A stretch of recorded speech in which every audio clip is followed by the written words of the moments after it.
여러분, 오늘 본문은 15절부터 23절까지 총 9구절이에요. 한글 성경은 이것을 세 문장으로 구성해 놨습니다. 15절부터 19절 보시면 딱 한 문장이 끝나요. 20절에서 22절 보면 또 한 문장이 끝나요. 그리고 23절 마지막이 또 한 문장입니다. 그러나 사실 이 본문은 원문으로 보면 한 문장입니다. 헬라어 단어 169개를 연결한 한 문장입니다. 우린 요 얘기 좀 들어보셨죠? 202개의 단어로 된 한 문장이 있었다.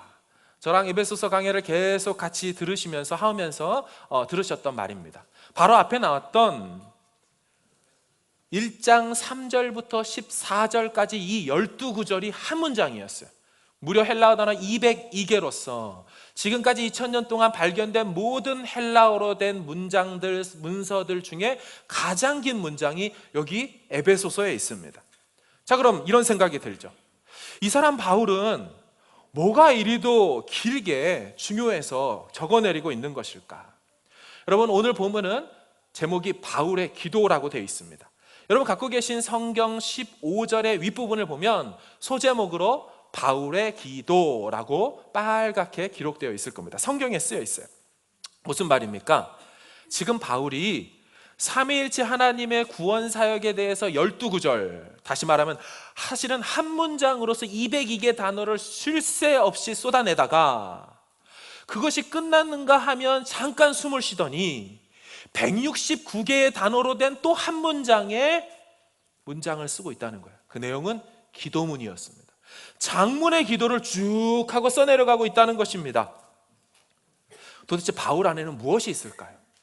무엇이 그 안에 있었기에 구원의 하나님에 대한 한 문장과 그런 다음 하나님의 그 일하심, 또 하나님의 그것에 대한 기도문으로 귀게 쓰고 있을까요? 그것도 감옥에서 말이죠. 여러분, 이 이야기를 나누기 전에 우리는 먼저 살펴볼 것이 있습니다. 여러분, 바울이 신약에서 몇 번 기도했을 것 같습니까? 신약에서 바울은 그의 서신 데살로니가 전서에서 이렇게 말해요. 항상 기뻐하라, 쉬지 말고 기도하라. 쉬지 말고 기도하라고 했던 바울이기 때문에 그 역시 기도의 사람이었을 것입니다. 하지만 바울이 성경 안에 기도한 모습으로 나타난 것은 그렇게 많이는 기록되어 있지 않습니다. 바울의 행적을 전체를 알려줄 수 있는 사도행전에 보면 바울이 기도했던 장면은 7번 등장합니다. 처음 예수님을 믿게 되었던 바울이 다마스커스로 가다가 예수님께서 나타나셔서 바울의 눈이 멀게 되고 어떻게 됩니까? 바울이 꼬꾸라져서 식음을 전파하고 기도하고 있습니다.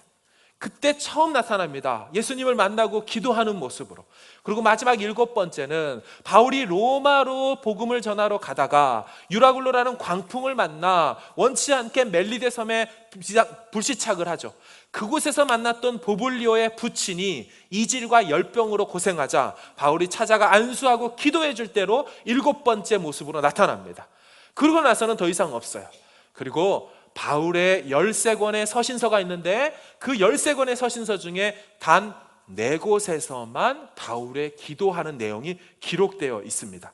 빌립보서, 골로새서, 데살로니가 후서, 그리고 오늘 본문 에베소서입니다. 빌립보서에는 바울의 기도문이 3절에 걸쳐 나타납니다. 골로새서에서는 바울의 기도가 4절 나오고요. 데살로니가 후서에서는 바울의 기도가 2절만 나옵니다. 그런데 오늘 보면 이 에베소서에서는 바울의 기도가 11구절 나옵니다. 우리가 읽은 1장의 5구절, 3장의 6구절. 무슨 얘기입니까? 에베소서는 바울의 기도로 충만하게 차여 있습니다. 따라서 에베소서의 특징을 알기 위해서, 메시지를 알기 위해서 우리는 바울의 기도의 내용을 찬찬히 살펴볼 필요가 있는 것입니다. 오늘 본문 바로 바울의 기도 첫 번째 장면입니다. 여러분, 선교사이자 개척자이자 사도였던 바울, 에베소 교회를 향해 무엇을 이리도 기도하고 있을까요? 오늘 그 얘기를 나누고 싶은데요, 16에서 17절 같이 한번 읽어보도록 하겠습니다. 시작. 너희로 말미암아 감사하기를 그치지 아니하고 우리 주 예수 그리스도의 하나님 영광의 아버지께서 지혜와 계시의 영을 너희에게 주사 하나님을 알게 하시고. 아멘. 지금 바울이 16절부터 이렇게 쭉 기도하고 있는데 그 내용, 기도하는 내용, 핵심이 무엇을 위해서 기도한다 그래요? 하나님을 알게 해달라고. 그러니까 바울의 마음에는 에베소 교회 성도들이 하나님을 알았으면 하는 마음이 있는 거예요. 그는 감옥에 있으면서 저 멀리 떨어진 에베소 교회의 성도들이 오늘도 좀 깨달았으면 하고 싶은 것이 뭐였냐면 하나님을 저들이 알기를 바랬다라는 것입니다. 여러분, 제가 말씀드린 그의 서신 13권 중에 단 4곳에만 그의 기도가 있었다고 했잖아요. 그 기도의 내용을 좀 보기를 원하는데 역시나 그 기도 내용 다 하나님을 알기를 원하는 내용이었어요. 자, 골로새서 1장 9에서 10절 한번 보겠습니다. 시작. 너희를 위하여 기도하기를 그치지 아니하고 구하노니 너희로 하여금 모든 신령한 지혜와 총명에 하나님의 뜻을 아는 것으로 채우게 하시고 주께 합당하게 행하여 범사에 기쁘시게 하고 모든 선한 일에 열매를 맺게 하시며 하나님을 아는 것에 자라게 하시고. 아멘. 지금 바울이 뭐라 그래요? 골로새 교회를 향해서도 뭐를 소망해요? 성도들이요, 골로새 교회 성도들이요, 하나님을 아는 것에 있어서 자라나기를 원합니다. 그러니까 바울은 개척을 하고 교회를 세우고 그 교회를 떠나온 교회를 위해서 기도할 때 그의 기도의 전체적인 그 구조 골격이 뭐였냐? 하나님, 저들이 하나님 알기를 원합니다 였다는 거예요. 그는 교회의 설립 목적이 다른 게 아니었어요. 그는 성도들이 예수를 믿고 난 다음에 앞으로 해야 될 일에 대해 있어서 다른 것을 원치 않았어요. 섬기고 봉사하고 하는 것도 중요하겠지만 가장 먼저가 뭐였어요? 하나님을 아는 것에 있어서 자라가기를 원했다는 것이 바울의 역시나 골로새 교회를 향한, 에베소 교회를 향한 기도의 제목이었다는 거예요. 여러분, 빌립보 교회 같이 볼까요? 1장 9에서 10절 읽습니다. 시작. 너희 사랑을 지식과 모든 총명으로 점점 더 풍성하게 하사 너희로 지극히 선한 것을 분별하며. 아멘. 뭐라 그래요? 역시나 빌립보 교회를 향해 지식과 총명으로 풍성해서 선한 것을 분별해라. 여러분, 여기서 성경에서 말하는 선한 건 우리가 생각하는 굿띵이 아니에요. 하나님과 관련된 것을 얘기할 때 성경은 선이라고 합니다. 하나님을 위한 것, 하나님의 뜻을 향한 것을 성경은 선이라고 하는데 그것이 무엇인지를 구별할 수 있도록 너희 안에 지혜와 총명이 풍성하기를 원한다. 역시나 하나님이 누구시고 하나님이 뭐를 원하시는지를 아는 것이 바울의 빌립보 교회를 향한 기도 제목이었다는 거예요. 자, 그럼 우리가 지금 읽었던 에베소서 1장에도 기도 제목이 있지만, 기도 내용이 있지만 제가 말씀드렸죠, 3장에도 있는데 14, 19절 같이 한번 보겠습니다. 시작. 이름을 주신 아버지 앞에 무릎을 꿇고 비노니 능히 모든 성도와 함께 지식에 넘치는 그리스도의 사랑을 알고 그 너비와 길이와 높이와 깊이가 어떠함을 깨달아 하나님의 모든 충만한 것으로 너희에게 충만하게 하시기를 구하노라. 아멘. 역시나 에베소서 1장의 기도 제목이나 에베소서 3장에서 바울이 말하는 내용이나 다 뭐예요? 지식에 넘치는 하나님에 대한 암, 하나님을 아는 지식, knowing God, 이게 바울의 목회의 본질, 핵심이었다는 거예요. 데살로니가 후서를 제외하고는 모두 다 바울이 남겼던 기도의 내용들은 하나님을 아는 것이었어요. 여러분, 그러면 바울은 어떻게 해야 우리가 하나님을 알아갈 수 있다라고 말할까요? 중요한 두 가지 표현이 17절과 18절에 나옵니다. 우리 17절 같이 보겠습니다. 시작. 우리 주 예수 그리스도의 하나님 영광의 아버지께서 지혜와 계시의 영을 너희에게 주사 하나님을 알게 하시고. 아멘. 어떻게 해야 하나님을 알 수 있다고 말해요, 바울이? 그렇죠. 지혜와 계시 영을 받아야만 하나님을 알 수 있다. 자, 18절도 보십시다. 시작. 너희 마음의 눈을 밝히사 그의 부르심의 소망이 무엇이며 성도 안에서 그 기업의 영광의 풍성함이 무엇이며. 아멘. 부르심의 소망이 뭔지, 성도의 기업의 풍성이 뭔지를 알기 위해서 어떤 일이 선행돼야 돼요? 너희 마음의 눈을 밝히게 되는 일들이 있어야 된다는 거예요. 여러분, 에베소 교회 성도들의 과거의 모습이 어땠습니까? 그들은 어두움 가운데 있었어요. 에베소서 5장 8절에 뭐라고 말하는지 들어보십시오. 너희가 전에는 어두움이더니. 에베소 교회 성도들의 영적인 상태가 어땠느냐? 그들은 흑암 안에 있었습니다. 그들은 눈은 있었지만 볼 것을 제대로 보지 못하고 살았어요. 그래서 지금 뭐라고 바울이 말하는 거예요? 너희 마음의 눈을 좀 밝혀주셔서, 마음의 눈이 밝아져서 하나님을 알길 원한다 하는 거예요. 또한 에베소 교회 성도들은 총명함이 어두워졌어요. 이 총명함이라는 얘기는 역시나 마찬가지예요. 머리가 무지하고 IQ가 딸리고 이 얘기를 하는 게 아니에요. 일반적으로 세상적으로 볼 때는 아무 문제가 없는 정상인이고 밖에 나가선 지식인인데, 하나님을 아는 데 있어서는 총명함이 없다는 거예요. 그런 지식이, 그런 지혜가. 그래서 총명이 어두워졌다고 하는데 4장 18절도 역시나 뭐라고 합니까? 그들의 총명이 어두워지고 그들 가운데 무지함, 그들의 마음이 굳어짐. 역시나 하나님을 아는 데 있어서 선행돼야 되는 게 뭡니까? 무지하고 어리석고 캄캄함에 있었던 그들에게 마음의 눈을 밝혀주시고 지혜와 계시의 영이 임해야만 비로소 눈을 뜰 수 있었다라는 거예요. 여러분, 그래서 어떻게 해야 되냐고 합니까? 누가 계시의 영을 줘야 되고 누가 마음의 눈을 밝혀줘야 된다고 합니까? 누가 합니까? 성부 하나님이 하셔. 17절 상반절 같이 보겠습니다. 시작. 우리 주 예수 그리스도의 하나님 영광의 아버지께서 지혜와 계시의 영을 너희에게 주사 하나님을 알게 하시고. 아멘. 누가요? 아버지께서 주셔야 하나님을 알 수 있다. 여러분, 철학은 이렇게 말합니다. 너 자신을 알라. 네가 스스로 알 수 있으며 그 알아야 될 대상은 뭐다? 네 자신이다라고 말해요. 하지만 기독교는 철학과 다릅니다. 네 스스로는 죽었다 깨나도 알 수가 없다. 또한 알아야 될 대상도 네 자신이 아니라 누구다? 하나님을 아는 것이 인생의 목적이 되어야 된다라고 말하는 거예요. 소크라테스와 그 전에 있던 사람들이 다 너 자신을 알아라, 네 자신을 들여다봐라, 그러면은 네 안에 답이 있고 그로 인해서 네 인생의 목적이 되는 거다라고 말하지만 성경은 말해요. 네 힘으로 알 수 없다. 하나님이 알려주셔야 하며 네가 평생에 삼아야 될 의무와 목적은 하나님을 아는 것이어야 한다. 이게 철학과 기독교의 엄연한 차이입니다. 여러분, 여기서 지혜와 계시의 영, 그것은 성령을 말합니다. 근데 좀 특이하죠. 왜냐하면 에베소 교회 성도들에게 말하고 있잖아요. 에베소 교회 성도들에게 말하고 있는데 뭐라고 그래요? 지혜와 계시의 영을 달라고, 저들에게 부어달라고 말을 해요. 그런데 성도라고 하는 것은 이미 우리가 13절에 2주 전에 봤어요. 뭐라고 그랬어요? 그들은 이미 성도로서 성령을 받았습니다. 성령으로 인치고 보증했다라고 말했어요. 이미 그들 안에 성령의 내주하심이 있는데 지금 이 본문을 보아하니 지혜와 계시의 영을 다시 달라고 하니까 어감이 뭐예요? 또 다른 성령이 임해야 된다는 것을 의미하는 건가? 이런 생각이 든다는 거죠. 아닙니다. 이 말은 어떻게 해석해야 되냐면 이미 성도들 안에 구주로 예수를 영접할 때 성령이 내주하셨지만 그 성령께서 그 성도들 안에 조명하심의 역사를 일으켜줘야 된다는 거예요.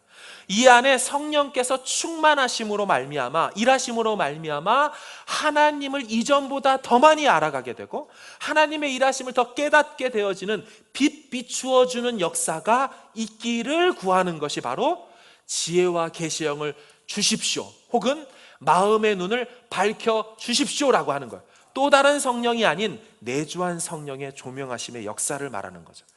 여러분, 우리가 눈을 갖고 있다고 해서 다 볼 수 있는 것이 아닙니다.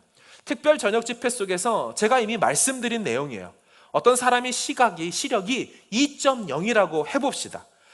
눈이 육안이 2.0이긴 한데 그 사람을 깜깜한 암실에 집어넣었다고 생각해 보세요.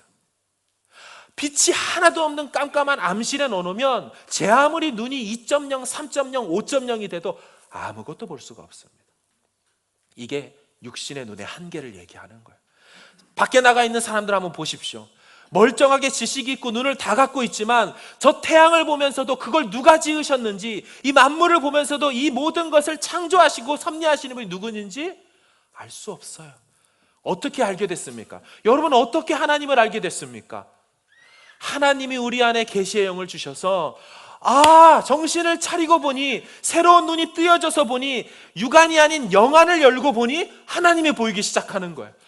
내 인생을 여기까지 이끌어 오신 분이 하나님이라는 것을 드디어 깨닫게 되고, 그래서 그분을 향해 기도하게 되고 그분의 인도하심을 구하게 되는 인생이 우리가 된 것, 어떻게 해요? 하나님께서 마음의 눈을 밝혀주셨기 때문에. 세상 사람들은 아무리 지식이 많아도 하버드 대학교에서 신학과로서, 하버드 대학교 종교학과 교수라 할지라도 성경을 연구하고 우리보다 더 많이 라틴어, 헬라어, 히브리어, 아람어, 시리아어, 곱트어 아무리 다 알아도 그들은 그 텍스트 안에서 말씀으로 기록된 하나님의 육화된 그 말씀인데도 불구하고 그것 통해 하나님을 발견하지 못해요. 하나님을 믿지 못해요. 그래서 지식적으로만 알아요. 하나님이 빛을 비춰주셔야 깜깜한 어둠 가운데 있었던 그 인생들이 드디어 빛 대신 하나님을 알기 시작하는 거예요. 이게 우리에게 임한 은혜인 거예요. 우리 안에 일어난 일인 거예요. 여러분, 바울이 지금 이것을 놓고 기도하는 겁니다. 여러분, 여러분의 기도 제목은 어떠십니까? 여러분, 무엇을 위해 기도하십니까? 바울은 다른 거 구하지 않았어요. 바울은 성도들이 이걸 구하기를 원했고 이렇게 되기를 원했어요. 하나님을 아는 지식에서 자라가는 것, 하나님을 조금 더 알고 하나님을 조금 더 경험하는 삶, 그 삶이 저들의 삶이 되어지기를 바울은 원했다라는 것입니다. 여러분, 그럼 성령의 조명하심으로 하나님을 알게 된다는 것은 구체적으로 무슨 말일까요? 그러니까 바울이 여러분들 하나님을 알기를 원해요 라고 했던 것은 구체적으로 뭐를 얘기할까요? 오늘 성경에 보면 18절에 2개로 설명하고 19절에 하나를 더 추가해서 총 3가지를 알기를 원하는, 3가지를 아는 것이 곧 하나님을 아는 것이라고 말을 합니다. 그래서 헬라어 의문대명사 티스, 이 3단어를 써요. 그래서 하나님을 아는 것은 하나님을 아는 것은 곧 무엇이냐? 이런 것들이 무엇인지를 아는 것, 이런 것들이 무엇인지를 아는 것, 또 이것이 어떠한 것인 것을 요 3가지를 아는 것이 곧 하나님을 아는 것이다 라고 말하네요. 자, 그럼 18절 19절 같이 한번 보도록 하겠습니다. 시작.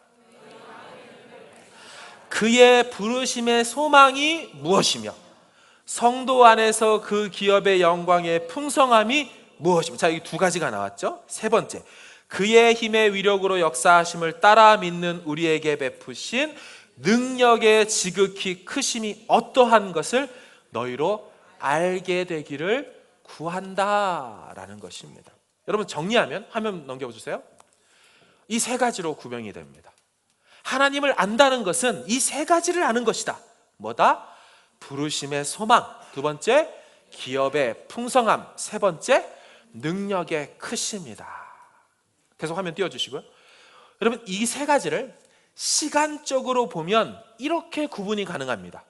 부르심의 소망이라는 것은 과거적 사건입니다. 창세전에 예정하사 택정하여 우리를 불러내신 것, 그래서 지금 성도들이 예수 믿음으로 교회로 모인 것은 과거적 사건을 얘기한 거예요. 그죠? 그러니까 과거에 하나님이 너희들을 향해 행하신 것들을 아는 것이 곧 하나님을 아는 것의 한 요소라는 거예요. 자, 2번째는 뭐라 그래요? 기업의 풍성함. 기업의 풍성함이라는 것은 아버지의 나라를 상속받는 겁니다. 그럼 하나님의 나라, 그 기업 유산을 상속받는 것은 지금 맞습니까? 아니죠. 언제적 사건 같아요? 시간적으로 볼 때 미래적 사건을 얘기하는 거예요. 바울은 이렇게 구하는 거예요. 성도들이요, 당신들이 이 땅에 현재적으로 살고 있지만 현재에 살고 있다고 해서 이것만 알 것이 아니라 당신들이 나중에 그리스도의 재림으로 말미암아 부활하게 되면 아버지의 나라에 임해서 아버지의 것을 상속받을 그 미래적 이야기들도, 미래적 일어날 일들도 지금 오늘을 사는 여러분들도 알고 있어야 됩니다. 그것이 곧 하나님을 아는 것입니다라고 말한 거예요. 그러니까 하나님을 안다는 것은 하나님이 성도들을 향해 베푸신 과거의 구원의 역사뿐만 아니라 그리스도의 재림으로 말미암아 미래적 하나님께서 우리에게 주실, 행하실 것들도 아는 것을 포함하고 있는 말로 얘기하는 거죠. 자, 그렇다면 3번째 얘기하는 능력의 크심은 시간적으로 언제를 얘기할 것 같아요? 과거와 미래를 얘기했다면? 어려운 거 묻지 않는데. 국민 여러분, 뭐예요? 현재입니다. 현재. 무슨 말이냐면요, 부르심이 처음이에요. 그리고 기업을 주심이 끝을 내다보는 거면 그 가운데 있는 주제가 능력이라는 것으로 주제로 나타나요. 왜 그런 가운데를 주제를 능력으로 했냐? 이런 겁니다. 이 하나님의 능력만이 부르신 그 부르심에 합당하고 상응하게 살아갈 수 있도록 합당하게 성도들이 부르심에 합당하게 살아갈 수 있도록 무엇이 만드냐고요? 현재적 하나님의 능력이 그거를 계속 만들어 주신다는 거고, 또한 왜 하나님의 능력을 얘기하냐면 이 하나님의 능력이 최종 구원, 장차 미래에 얻게 될 기업의 영광의 풍성함까지 우리의 삶을 이루도록 하게 하는 게 뭐기 때문에? 하나님의 능력이기 때문에 지금 가운데 하나님의 능력을 두고 있는 것이에요. 바울은 이 하나님의 능력이면 이 일들이 여기서부터 여기까지 충분히 가능하다라고 피력하고 있는 것입니다. 그러면서 바울은 이 현재적 하나님의 능력에 대해서 조금 더 설명합니다. 이런 생각을 성도들이 갖고 있다고 생각하는 것 같아요. 에베소 교회 성도들의 생각 속에 진짜 하나님이 그런 일을 하시나? 진짜 하나님의 능력이 이것들을 다 지금 막 엄청난 복 얘기하고 있는데 이게 하나님의 능력으로 되는 일이야? 라고 의문을 가질까 봐 바울은 샘플 하나를 제공함으로 이 샘플의 예를 통하여 이와 같은 일들이 능히 가능하다라고 변증하고 증명하라고 해요. 그 샘플이 뭐냐면 하나님의 능력의 샘플, 예수 그리스도의 부활 사건을 얘기하는 겁니다. 그 다음 구절이에요. 예수. 그러니까 이런 거죠. 예수를 부활시킨 하나님, 성부 하나님의 능력을 봐라. 그렇다면 그 부활의 능력이 이 모든 것들을 능히 가능하게 할 것이다 라는 것입니다. 자, 그래서 20절 한번 같이 읽어보겠습니다. 그래서 20절부터 그분의 능력에 대한 설명을 쭉 이어가기 시작하는 거예요. 그래서 읽겠습니다. 시작.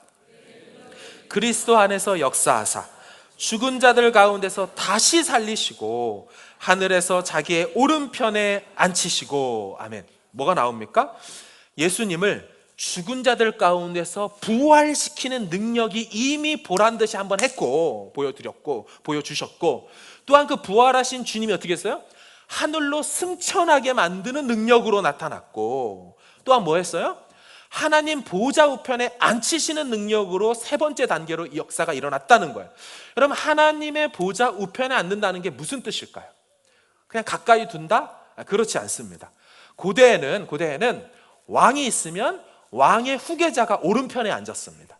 그래서 오른편에 앉아있다라는 얘기는 곧 왕권을 이양받을 존재일 뿐만 아니라 미래적으로, 또한 현재적으로 왕이 중요한 사안들은 통치할 때 이 아들과 함께 상의합니다. 바로 옆으로 딱 돌려서 상의하는 거예요. 그래서 아들과 함께 공동 통치한다는 것을 의미하는 거예요. 그래서 오른편에 앉으셨다는 것은 왕이 되셨다는 얘기하는 거예요. 장차 진정한 세상의 왕으로 오실 것을 또한 내다보고 있는 것입니다. 그게 바로 우편에 앉으신 거예요. 지금 이 우편에 앉기 되게까지 성부의 능력이 예수를 그렇게 행해 주셨다. 그 성부의 능력을 격찬하고 있는 장면이라는 것입니다. 또한 이것만이 아니십니까? 21절 같이 보겠습니다. 그 성부의 능력이 행하셨던 거 시작. 능력과 주권과 이 세상뿐 아니라 오는 세상에 일컫는 모든 이름 위에 뛰어나게 하시고. 아멘. 여러분 잘 보세요. 모든 통치, 권세, 능력, 주권보다 예수를 뛰어나게 하셨다. 뭐가? 하나님 성부의 능력이. 지금 이 얘기를 하는 거예요. 성부의 능력이 예수를 통치, 권세, 능력, 주권보다 뛰어나게 하셨다는데, 통치, 권세, 능력, 주권은 사람이 아닙니다. 통치자와 권세자와 능력자와 주권자라는 말이 없어요. 잘 보세요. 사람이 아니에요. 결론부터 말씀드릴게요. 악한 천사들을 말하는 겁니다. 악한 영들을 지칭하는 표현입니다. 자, 잘 쫓아오십시오. 통치로 번역된 헬라어 아르케라는 단어는 시간적 개념에서 있을 때는 beginning, 시작이라고 해석이 되지만, 지위적 개념에서 볼 때는 그게 권력, 지배권을 의미합니다. 적어도 사람은 아닌 것 동의하십니까? 사람은 아니죠. 그죠? 자, 두 번째, 권세로 번역한 헬라어 엑수시아라는 단어도 권위나 권세로 번역하지 권력자가 아니에요. 그죠? 자라고 표현하죠. 적어도 사람은 아니라는 걸 동의하셔야 돼요. 세 번째, 능력으로 나타난 헬라어 듀나미스라는 것도 능력자가 아니죠. 적어도 사람은 아닙니다. 자, 주권으로 번역된 헬라어 큐리오테스라는 단어도 큐리오스라는 주라는 사람의 존재를 가리키고 있지 않습니다. 역시나 그냥 주권만 얘기하고 있어요.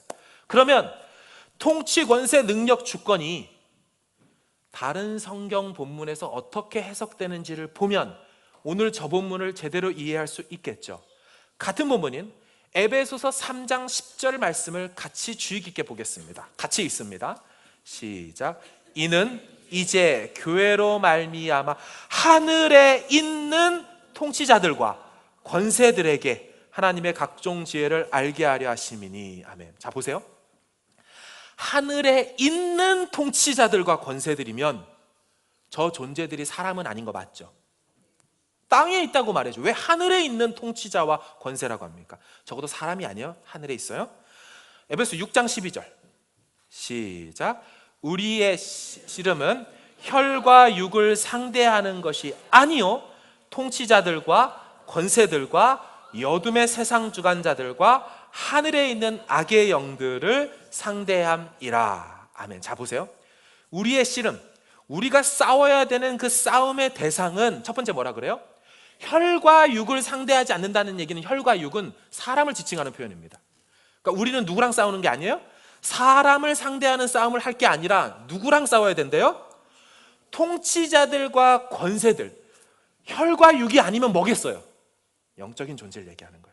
자, 그럼 통치자들과 권세들이라고 해놓고 동격 처리합니다. 뭐라고?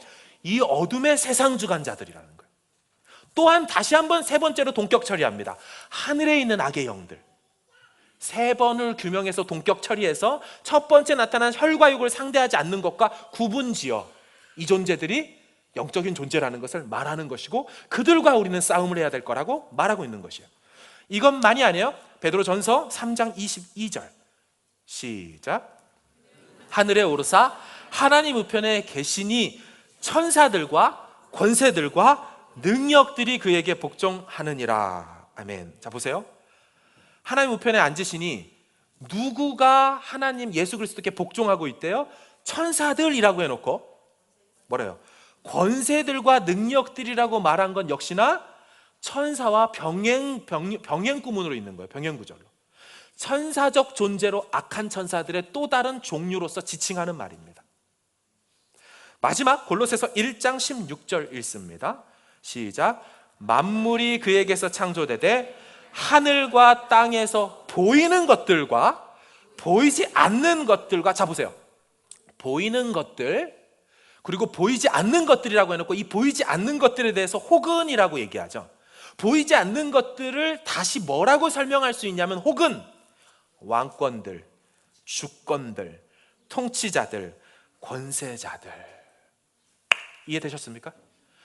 우리가 흔히 그냥 읽다 보니까 통치, 권세, 주권, 능력이 마치 사람 주권자들을 얘기하는 것 같지만 성경은 다 그게 하늘에 있는 악한 천사들과 악한 영들에 대한 표현으로 쓰이고 있다는 것을 압니다.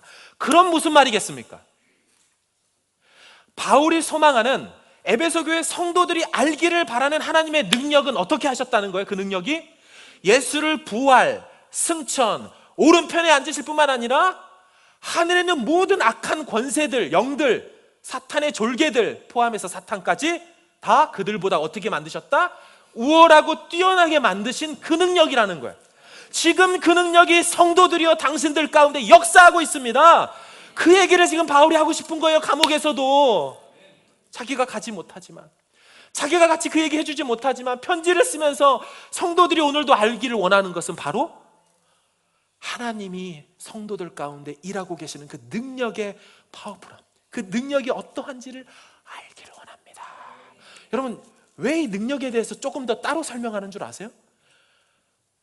에베소서 강해를 저랑 같이 쭉 쫓아오셨으면 감지하셨을 거예요. 에베소 교회 성도들의 출신 성분이 어땠어요? 뭐 하던 사람이에요? 아데미 신전지기에다가 마법사, 마술사, 정말 하늘에 있는 악한 영들에게 구해서 그들의 힘을 빌려 그들을 움직이고 조종할 수 있는 주문을 정확히 외워서 헤세라 케라 뭐쩌라 저쩌라 이렇게 해가지고 그 악한 영의 힘을 빌려서 뭐 했어요? 병을 치유하고 인생의 미래에 대해서 그렇게 해내갔어요. 생각해 보세요. 그런 그들의 영적인 어떤 이전, 예수 믿기 전의 배경 속에 있던 저들이, 여러분 우리도 그렇지 않나요? 예수를 구주로 믿고 회심해서 교회에 다니면 그때로부터 전혀 시험과 유혹이 없어요? 사탄의 장난과 방해가 없어요? 유혹과 공격들이 있어요. 역시나 그것과 예전의 그 악한 영들의 세계에서 완전히 벗어났지만 그들은 이 땅을 살면서 에베소 교회 성도들은 영향받고 있었어요. 조금 더 나아가 그들 마음에 악한 영들에 대한 두려움이 있었을 거예요. 바울은 그래서 얘기를 하는 거예요. 너희들이 두려워하고 너희들이 예전에 의지했던 그 모든 악한 영, 능력, 주권, 통치, 권세, 그것들보다 뛰어나게 하신 예수 그리스도와 그 하나님의 능력이 너희들 안에 역사하고 있으니 능력 대결에서 누가 승리할 것이냐라는 거예요. 능력 대결에서 너희들이 능력을 구했던 그 악한 영들의 능력보다 누구 능력이 참 능력이냐는 것을 성도들로 하여금 알게 되는 것이 곧 하나님을 아는 것이고 하나님 아는 지식에서 자라나는 것이다라고 말하고 있는 것입니다.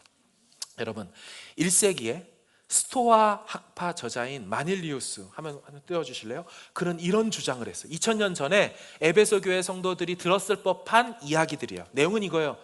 주어진 운명을 받아들여야 합니다. 여러분 밖에 나가면 다 그런 얘기하고 있었어요. 운명은 우리가 바꿀 수가 없는데 운명은 누가 정하냐? 천체 별자리가 정합니다 했어요. 여러분 천체와 별자리가 정한다는 말이 1세기 사람들은 뭐라고 봤냐면 금성, 토성 뭐 이런 것이 정한다는 게 아니고 그 별들을 천사로 봤어요. 저들은 그 별들의 운행이 곧 천사들의 어떤 지시, 그 하늘에 있는 악한 영들, 그것으로 봤습니다. 그래서 그들에게 통치, 권세, 능력, 주권이 있어서 이 모든 세상을 별자리의 점성술이 지정하고 운명을 결정한다라고 믿었다고요. 그것에 대해 배경이 있어서 지금 이 말을 하는 거고, 저 내용을 제가 읽어드릴게요. 뭐라고 그럼 얘기를 하는지. 저들의 주장: 죽을 수밖에 없는 존재인 인간들이여, 마음의 자유를 얻으라. 염려를 날려버리고 삶의 이 모든 무의미한 야단법 속에서 구워주어라. 운명이 세상을 지배한다. 모든 것은 특정한 법칙들에 매여 있는데 영원한 것들은 미리 정해진 사건들로 봉인되어 있다. 어느 누구도 운명의 뜻에 거슬러 기도한다고 해서 운명의 여신을 불시에 습격할 수 있거나 운명이 다가올 때 거기서 벗어날 수 없다. 모든 사람은 자기에게 주어진 운명을 견뎌내고 받을 수밖에 없다라고 그 당시 스토아 학파의 저자가 그렇게 지식이랍시고 떠들고 있었어요. 그러나 바울은 정반대로 얘기하고 있는 거예요.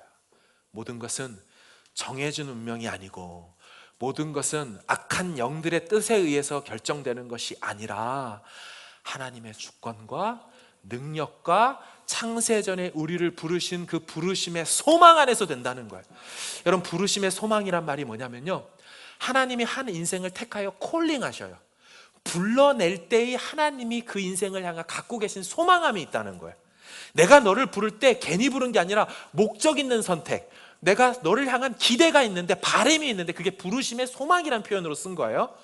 1977년도에 저를 하나님께서 이 땅에 태어나게 하셔서 자라오고 그 집안에서 성장하게 할 때, 그래서 이 22~23살에 하나님을 만나게 할 때 그 부르심에는 하나님의 목적과 소망함이 있었어요. 뭐요?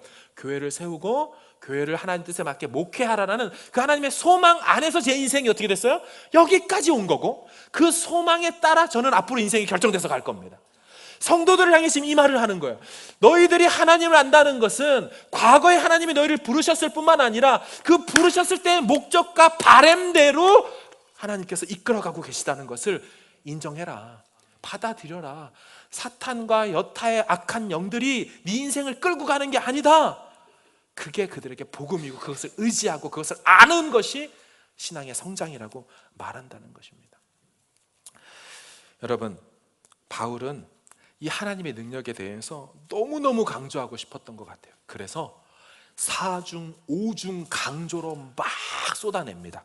자, 19절 같이 한번 볼게요. 19절 띄워주시면 뭐라고 나오냐면요, 하나님의 능력에 대한 표현을 잘 보세요. 그의 힘, 헬라어 이스퀴스라는 단어를 써요. 그 다음 위력, 헬라어 크라토스라는 단어를 써요. 그 다음 또 비슷한 용어가 계속 나오죠. 역사하심, 요건 좀 들어보셨을 거예요. 헬라어로 에네르게이아. 여기서 나온 영어 단어가 에너지죠. 에너지. 관련된 일본어는 에네르기라고 표현을 하겠죠.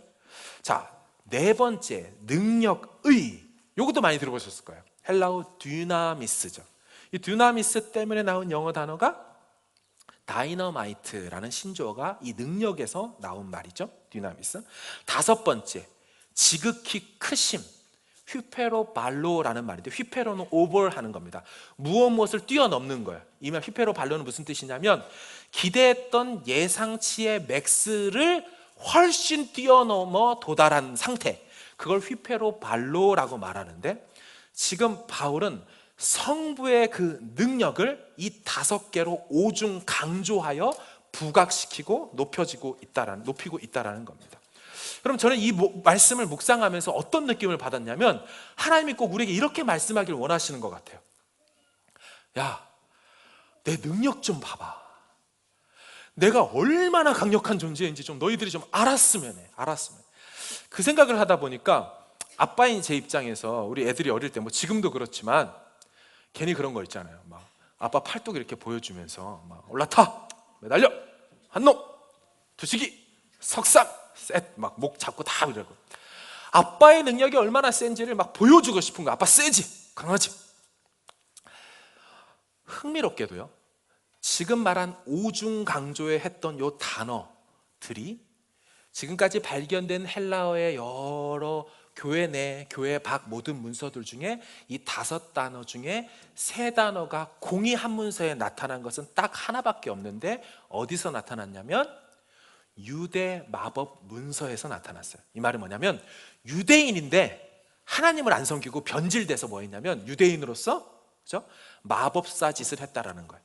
그때 마법사들이 했던 단어가 지금 오중 강조 때 썼던 단어로 썼다는 거예요. 자, 화면에 좀 보여주실래요? 참, 유대인이 갈 때까지 간 거예요. 하나님 버리고. 뭐라고 말하는지 보세요. 나는 아브라함, 이삭, 야곱의 신에 의해 그대들 천사들이 모두 나의 권위에 완전히 순종하기를 기원한다. 지금 뭐라고 하냐면, 아브라함, 이삭, 야곱의 신, 여호와죠. 여호와에 의해 힘을 빌려 그대들, 이 땅에 있는 모든 천사들이요, 내 권위에 복종하기를 원합니다 하면서 영적인 권세의 힘들을 막 자기 힘으로 모아들이고 있어요. 그리고 사바오스의 능력, 이수쿠스라는 그 단어 나와요. 엘로의 옷, 아도나의 힘, 크라토스, 아까 그 단어가 또 나와요. 말미암아 나에게 은총과 권능, 듀나미스, 승리와 힘, 이수쿠스 또 나오죠. 주기를 작은 자, 큰 자 모두, 그리고 또한 검투사, 군인, 민간인, 여자의, 남자의, 그리고 모든 사람 앞에 속히 그렇게 하기를. 뭔 얘기하는 거예요? 모든 세상에 있는 파워와 파워들을 한데 모아가지고 자기가 마법의 능력을 행하겠다라고 하는 이 문서라는 거예요. 지금 바울이 뭐 한 거예요? 그런 배경 안에 있는 사람들에게 너희들에게 너무너무 익숙했던 능력, 주권, 권세, 이 용어들을 갖고 와서 진짜 파워, 능력이 누구에게 있다? 성부 하나님에게 있다라는 것을 설명해주고 있는 거예요. 설명해줘요. 그래서 이 용어들이 나오는 것입니다. 여러분, 에베소 교회 성도들은 예수를 믿고 났지만 여전히 영적으로 악한, 사악한, 문란한, 정말 악한 마귀들이 들끓는 곳에서 살고 있었어요. 그래서 바울이 기도하는 거예요. 하나님, 저들이 어떻게 구름받았고 그 부름의 소망이 어떻게 된다는 것을 아는 인생으로 가기를 원하고, 또한 저들이 이 땅의 삶이 끝이 아니라 하나님 앞에 섰을 때 정말 하나님 나라를 상속받을 그 기업의 풍성한 미래적 사건을 좀 알길 소망하며, 이 부르심의 첫 소망과 기업의 영광의 풍성함을 미래적으로 받게 될 것을 이 하나님의 현재적 능력으로 행하고 있음을 알기를 원하고, 또한 그 능력이 어떻다? 예수 그리스도를 부활시킨 능력으로서 어떻게 해요? 부활, 승천, 오른편에 앉으심, 그리고 영적 모든 존재보다 뛰어나심. 그리고 우리가 시간이 없어서 보진 않지만 그 다음 뭐라고 얘기하냐면요, 오는 현재 이 세상과 오는 세상에 오는 모든 피조물들보다 우월하게 하시겠대요. 그러니까 영적 존재보다 뛰어난 존재 되게 하셨고, 그 능력이 육적 피조 모든 세계보다 또 뛰어나게 예수를 그 능력에 하게 하셨다는 거예요. 그러면서 하는 말, 놀라운 일이죠. 이 예수 그리스도, 모든 파워와 권세가 다 집약된 하나님의 능력의 절정이신 이 예수 그리스도, 그래서 이분이 뭐 할 거냐면 나중에 만물을 충만케 하시는 이라고 나와요. 마지막 23절에. 그래서 만물을 하나님의 신성과 하나님의 뜻으로 가득 채우실 그 분을, 이건 미래적으로 할 겁니다. 그분을 지금 뭐 하셨대요? 교회해 주셨대요. 그 어마어마한 능력과 주권의 집약체인 그 모든 만물을, 이 전 우주를 채우실 그분을 현재적 사건으로 너희 교회에 주셨다는 거예요. 그래서 교회의 머리가 되게 하셨대요. 여러분, 이게 복음인 거예요. 이게 지금 여기서 얘기하는 하나님을 안다는 게 이런 얘기를 하는 거예요. 내가 믿고 우리가 교회로 모였고 우리가 교회 안에서 신앙생활하고 이 교회에서 하나님을 찬양하게 될 때 어떤 존재가 우리와 함께 하느냐, 우리에게 지금 어떤 능력이 지금 역사하고 있느냐, 그걸 알길 바란다는 거예요. 그걸 모르고 질질 짤고 정말 안타깝게 어리숙하게 그렇게 어리석게 살아가는 모습을 하나님 원치 않는다는 거예요. 우리가 믿음이 자란다는 것은 이와 같은 하나님의 것들을 알고 배우고 그 사실이 믿어지고 믿음으로 고백하고 이 사실 안에서 하나님을 찬미하고 높여드리는 것, 이게 바로 신앙의 본질인 것입니다. 말씀을 정리하면서 여러분, 하박국 선지자가 이렇게 얘기를 해요. 여호와를 인정하는 것이 물이 바다를 덮음같이 온 세상에 가득하기를 원한다 그래요. 그것이 언제 이루어지겠어요? 그리스도의 오심의 때에 이루어지는 거예요. 그리스도의 재림의 때, 그날에 더 데이에 이루어지는 거예요.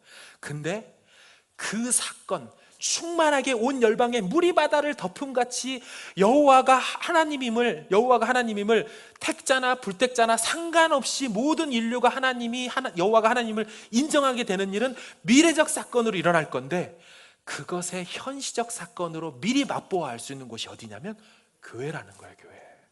그래서 교회는 천국을, 그 마지막 날 말세를 미리 맛보아 하는 곳이고 그것을 현재적으로 매주 경험하는 곳입니다. 만물을 충만케 하시는 그 예수 그리스도, 그분께서 한 사람 한 사람의 인생들을 충만히 채워가실 줄로 믿습니다. 사도행전 2장에 오순절 마가 다락방에 두려워 떨면서 그렇게 있었던 그 영혼들을 어떻게 했어요? 성령으로 충만케 하셨어요. 또 에베소서에 보면 모든 성도들, 에베소 교회 성도들을 그리스도를 아는 지식에서 그리스도의 장성한 분량에 이르기까지 뭐 한다고 하냐면 충만하게 한다라는 표현을 다시 씁니다. 또한 이 충만하다는 헬라어 플레로라는 이 단어가 또 어떻게 쓰이냐면 에베소서 5장 18절에 가보면 술 취하지 말라, 이는 방탕한 것이 오직 성령으로 충만함을 받으라 하면서 그 충만케, 만물을 충만케 하시는 그분께서 교회 안에서 성도들로 하여금 뭘로 충만케 하신다고요? 성령으로 또한 충만케 하시는 이 역사를 일으키고 있다는 거예요. 지금 우리 안에, 우리 각 인생 가운데 안에, 또한 나아가 그날의 온 열방과 우주 안에 하나님을 아는 지식으로 가득하게 채우실 그것을 바라보며 이 땅에서 신앙생활하는 것이 우리의 삶의 자세가 되어야 될 줄로 믿습니다.